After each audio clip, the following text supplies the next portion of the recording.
Assalamualaikum warahmatullahi wabarakatuh. Masih bersama saya Yoga Agung Jatmika sebagai peserta PLDP 2 Angkatan 33 dari PTPN 1 Regional 3. Pada kesempatan kali ini, saya akan memaparkan mengenai beberapa fungsi strategis dalam operasional perusahaan, yaitu manajemen operasional, integrated human capital management, manajemen keuangan, dan operasional research. Manajemen operasional. Manajemen operasional dalam perusahaan adalah proses terpadu untuk mengelola produksi secara efisien dan berkelanjutan, dibagi menjadi on-farm dan off-farm, di mana selanjutnya hasil produk tersebut dipasarkan menjadi pendapatan dan keuntungan bagi perusahaan. Proses on-farm berfokus pada aset tanaman yang dikelola mampu memberikan produktivitas yang optimal serta tersedianya bahan baku yang berkualitas baik untuk proses pengolahan menjadi produk yang diharapkan di pabrik. Meliputi pembersihan dan persiapan lahan, pembibitan, penanaman, pemeliharaan, dan panen angkut hasil.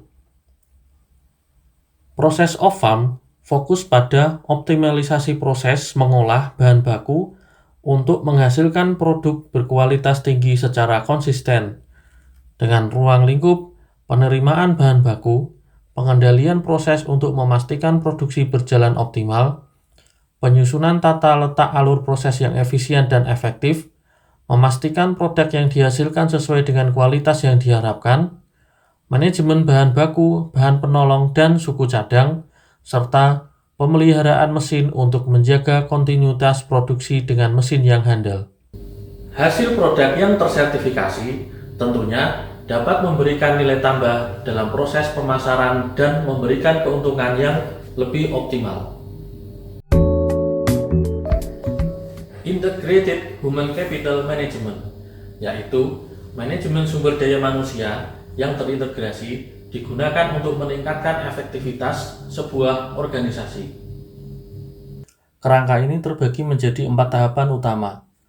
Pertama, penguatan kapabilitas organisasi.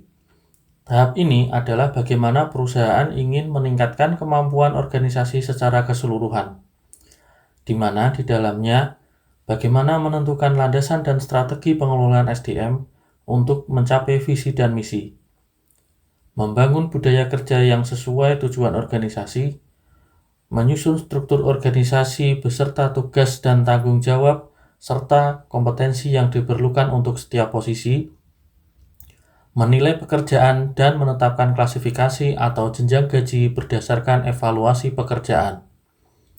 Kedua, proses penarikan talenta. Tahapan ini untuk menarik talenta yang sesuai dengan kebutuhan organisasi, meliputi perencanaan kebutuhan tenaga kerja, proses pencarian dan seleksi kandidat potensial, penilaian kualifikasi dan potensi kandidat, proses orientasi dan integrasi karyawan baru. Ketiga, pengelolaan dan pengembangan SDM.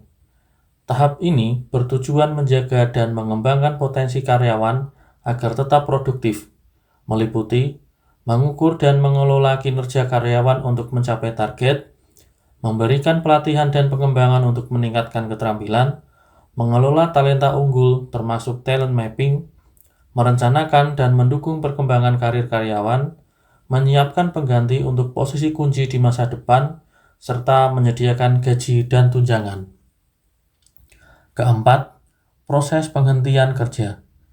Tahapan ini bertujuan mengelola keluarnya karyawan dengan prosedur yang sesuai, antara lain pemutusan hubungan kerja karena pelanggaran, pemutusan akibat kinerja yang tidak memadai, pemutusan mendadak karena situasi darurat, serta pemutusan terencana akibat pengurangan skala usaha. Terakhir, dalam manajemen SDM terintegrasi, selain tahapan proses pengelolaan SDM, perlu juga mengelola hubungan antara manajemen dengan karyawan dan serikat pekerja. Selain itu, perlu juga didukung sistem teknologi informasi yang mendukung proses pengelolaannya termasuk administrasi data dan dokumen karyawan. Manajemen keuangan. Manajemen keuangan mempunyai fungsi utama untuk mengelola dana dengan optimal, dibagi menjadi keputusan penggunaan dana dan pembiayaan untuk memaksimalkan nilai pemegang saham. Pengelolanya adalah Direktorat Finance atau Keuangan. Direktorat ini juga bertugas menyajikan laporan keuangan kepada pemangku kepentingan yang bertujuan memberikan gambaran umum dan untuk mendukung pengambilan keputusan. Jenis-jenis laporan yang disajikan antara lain laporan posisi keuangan atau neraca, laporan laba rugi, laporan arus kas, laporan perubahan ekuitas, serta laporan keuangan internal berdasarkan kebutuhan manajemen. Dalam menjalankan operasional perusahaan, diperlukan modal kerja yang meliputi modal kerja permanen dan modal kerja variabel.